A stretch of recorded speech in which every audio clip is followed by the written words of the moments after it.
नमस्कार दोस्तों, money mindset series में आप सभी का स्वागत है। आज हम बात करेंगे यदि आप अपनी बेटी की शादी करते हो या अपने परिवार में किसी कन्या का विवाह करते हो तो उसे उपहार में, गिफ्ट में क्या चीज़ दी जाए जिससे उसका भविष्य सिक्योर बने, उसकी लाइफ में स्टेबिलिटी आए, वो अपना जीवन सुकून से जी सके। तो चलो स्टार्ट करते हैं हमारा आज का वीडियो। आज से 50 साल पहले या उससे भी पहले हिस्ट्री में जाकर देखा जाए तो माता पिता अपनी बेटी की विवाह में कुछ एक चीज़ें देते थे। कपड़े, बर्तन, घर में यूज़ होने वाला सामान, साइकिल, सिलाई मशीन, फर्नीचर, सोने व चांदी के आभूषण बनाकर देते थे। पशुधन, कुछ एक संपन्न परिवार ज़मीन या ज़मीन में आय वर्ष होने वाली पैदावार अपनी बेटी को देते थे। इन सब चीज़ों को देने के पीछे एकमात्र उद्देश्य है कि उनकी बेटी के पास अपने भविष्य के लिए कुछ एक धनराशि हो, जिसे हम एसेट भी कह सकते हैं। जैसे जैसे टाइम चेंज हुआ, इन सभी चीज़ों ने दहेज प्रथा का रूप धारण कर लिया। कायदे के अनुसार माता पिता की संपदा पर जितना हक बेटे का होता है उतना हक बेटी का भी होता है। माता पिता अपनी मर्जी से अपनी बेटी को उस संपदा में से कुछ एक हिस्सा दे सकते हैं, बट जब भी आप वो शादी में हिस्सा देने जा रहे हो, मीन्स जो शादी में आप खर्चा पानी करते हो, नकद धनराशि, आभूषण वगैरह बनाकर देते हो, तो आपने इस चीज़ का विशेष ध्यान में रखना है कि आपने ऐसी चीज़ बनाकर देनी है जिससे आपकी बेटी का भविष्य सिक्योर बने, उसकी लाइफ में स्टेबिलिटी आए। स्टेबल भविष्य की आधारभूत जरूरत होती है कैश फ्लो। कैश फ्लो आपकी बेटी के पास दो तरीके से आ सकता है। पहला, यदि आपकी बेटी खुद इंडिपेंडेंट है, खुद पैसा कमाती है, तो उसके पास कैश फ्लो आएगा। दूसरा, यदि आपने शादी में कुछ एक ऐसा एसेट बनाकर दिया है कि वो एसेट है, उसकी वजह से आपकी बेटी के पास इनकम आ रही है, तो दो तरीके हैं जिससे आपकी बेटी के पास कैश फ्लो आ रहा है। एंड कैश फ्लो जिस व्यक्ति के पास आता है उसकी क्वालिटी ऑफ लाइफ बेहतरीन बनती है। मान लो आपकी बेटी किसी भी कारणवश शादी से पहले इंडिपेंडेंट नहीं बन पाई है, तो आपने शादी के बाद ये रिस्पॉन्सिबिलिटी लेनी है। आपने डिसोन नहीं करना है। वो कोई काम करना चाहती है, वो बिजनेस करना चाहती है, वो गवर्नमेंट या प्राइवेट जॉब करना चाहती है, तो आपने उसकी मन, धन, फाइनेंशियल प्लस इमोशनल दोनों तरीके से अपनी बेटी को इंडिपेंडेंट बनाने के लिए, काबिल इंसान बनाने के लिए आपने उसकी हेल्प करनी है। अक्सर जब हम लड़कियों की शादी करते हैं तो ये रिस्पॉन्सिबिलिटी लड़के वालों को दे देते हैं। हम बोलते हैं कि देखो जी, हमने तो पढ़ा दिया, लिखा दिया, ब्याह दी, थ्या दी, अब आप जानो और आपके परिवार वाले जाने। वहीं जब पेरेंट्स लड़के की शादी करते हैं तो पूरी रिस्पॉन्सिबिलिटी लेते हैं कि देखो जी, लड़के को कामयाब बनाने की, इसे रिस्पॉन्सिबल इंसान बनाने की सारी जिम्मेदारी हमारी। तो आपने अपनी बेटी को काबिल इंडिपेंडेंट बनाने की वो जिम्मेदारी लेनी है। वो अथॉरिटी टोटली संपूर्ण रूप से लड़के वालों को नहीं देनी है, बिकॉज आपकी बेटी यदि कामयाब बनेगी तभी वो खुश रह पाएगी, उसकी लाइफ में सिक्योरिटी आएगी, स्टेबिलिटी आएगी। सब पेरेंट्स चाहते हैं कि उनकी बेटियों की लाइफ है वो बहुत अच्छे तरीके से व्यतीत हो, वो सुकून के साथ अपनी लाइफ को व्यतीत करें। बट यदि वो इंडिपेंडेंट नहीं है, उन्हें पैसे की समझ नहीं है, तो वो अपनी लाइफ में सुकून से नहीं रह पाएगी, उनकी लाइफ में मिजरी आएगी, उनकी लाइफ में अनस्टेबिलिटी आएगी। इसीलिए सबसे पहले आपने अपनी बेटी को इंडिपेंडेंट बनाने की कोशिश करनी है। दूसरा, जो आप शादी में नगद धनराशि देते हो या जितना भी खर्चा पानी करते हो, उसके बजाय आपने अपनी बेटी को एक ऐसा एसेट बनाकर देना है जिससे उसके पास किराया उसका आता रहे या वो खुद उस एसेट में अपना बिजनेस कर सके।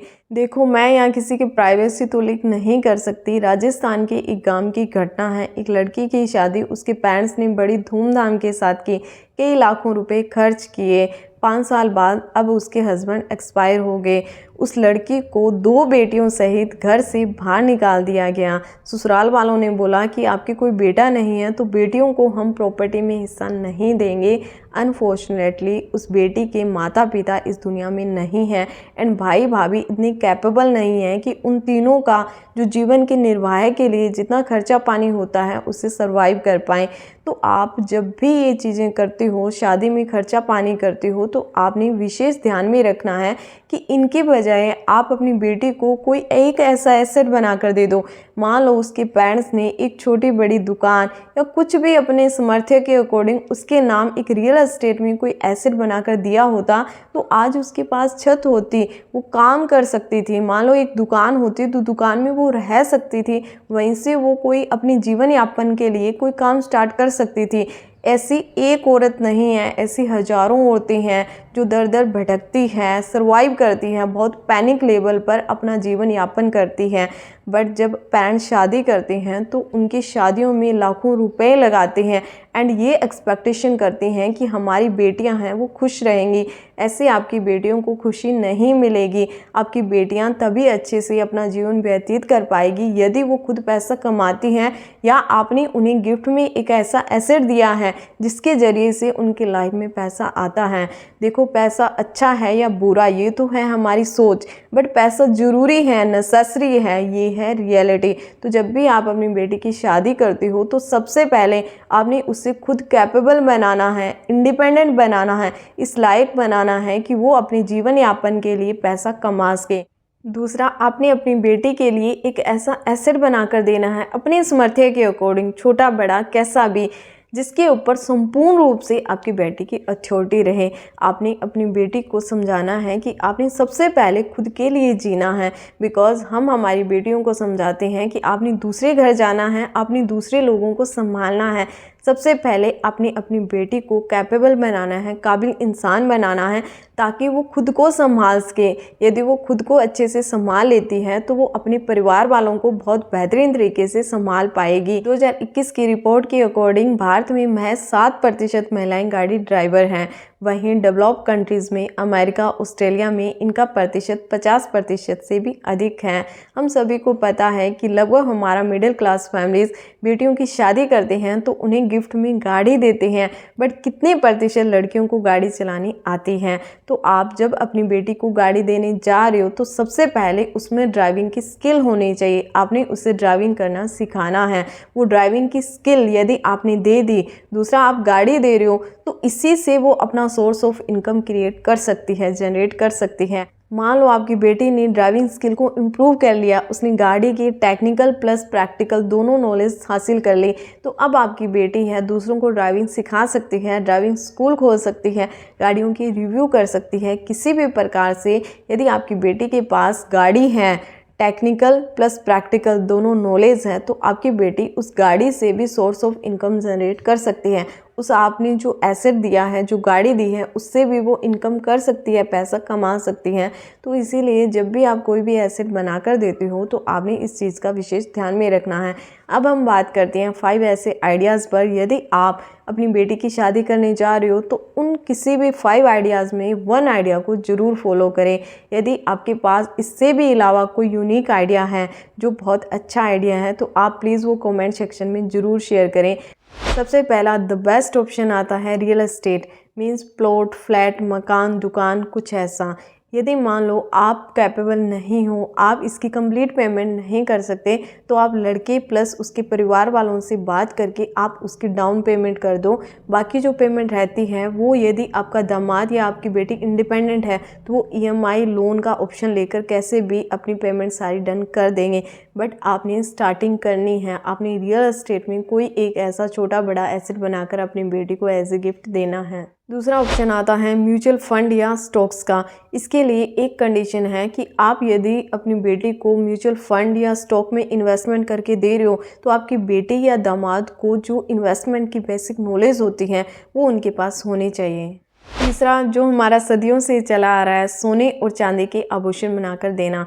देखो, बहुत अधिक मात्रा में सोने या चांदी के आभूषण बनाकर देना भी अच्छा ऑप्शन नहीं है, बिकॉज इसमें 3% आपका GST चार्जेस लग गया, 10 से 12% मेकिंग चार्जेस लग गए। मान लो आप अपनी बेटी के लिए 10 तोले सोना बनाकर देना चाहते हो तो आपने 5 तोले के गहने बनवा दो जो वो यूज़ कर सकती है या करेगी। जो 5 तोले की इनकम रह गई उसके आप ETF परचेज करके दे सकते हो। दूसरा, इसमें सोवरन गोल्ड बॉन्ड का भी ऑप्शन आता है, बट उसमें कंडीशन ये है कि आप अपनी मर्जी के अकॉर्डिंग वो पैसा निकाल नहीं सकते, उसमें कुछ टाइम लिमिट रहती है। अदरवाइज ये सबसे अच्छा गोल्ड की रेफरेंस में अच्छा ऑप्शन है। चौथा, FD। जितनी आप अपनी बेटी को नगद धनराशि देते हो उसकी बजाय उसी के नाम उतने पैसों की FD करवा दो, जो कि एक भरोसेमंद टूल भी है। हमारा 5वां सबसे बेहतरीन ऑप्शन, मान लो आपके पास आपकी बेटी को देने के लिए धन नहीं है, तो आपने क्या करना है, आपने उसमें एक ऐसा स्किल सेट देना है जिसके माध्यम से वो पैसा कमा सकती है। दूसरा, आपने पैसे की एक अच्छी नॉलेज देनी है, एक अच्छा माइंडसेट देना है। उसे पता होना चाहिए कि पैसे को कैसे मैनेज किया जाता है, पैसे की जो बेसिक नीड होती है वो क्या है, पैसे की जो बेसिक जानकारी होती है, पैसा हमारी लाइफ में कैसे काम करता है, ये सब कुछ आपने नॉलेज देनी है। यदि आपने एक ऐसा स्किल सेट दे दिया जिससे आपकी बेटी इंडिपेंडेंट बन सकती है, वो पैसा कमा सकती है, दूसरा आपने उसे पैसे की नॉलेज दे दी, तो ये दोनों चीज़ें आपकी बेटी की लाइफ को बहुत बेहतरीन बना सकती हैं, आपकी बेटी की लाइफ को बहुत सुकूनमय जीवन दे सकती हैं। तो आपने इन सभी चीज़ों पर वर्क करना है, आपने ध्यान देना है कि आपने जो खर्चा पानी करते हो, जो दिखावे के तौर पर या किसी भी प्रकार से, आपने उनकी बजाय अपनी बेटी की लाइफ में वैल्यू ऐड हो, उसका भविष्य सिक्योर एंड स्टेबल बने, उसकी तरफ ध्यान देना है। ये था हमारा वीडियो। यदि आपको वीडियो पसंद आया है तो वीडियो को लाइक करें, शेयर करें एंड चैनल को सब्सक्राइब करें। धन्यवाद।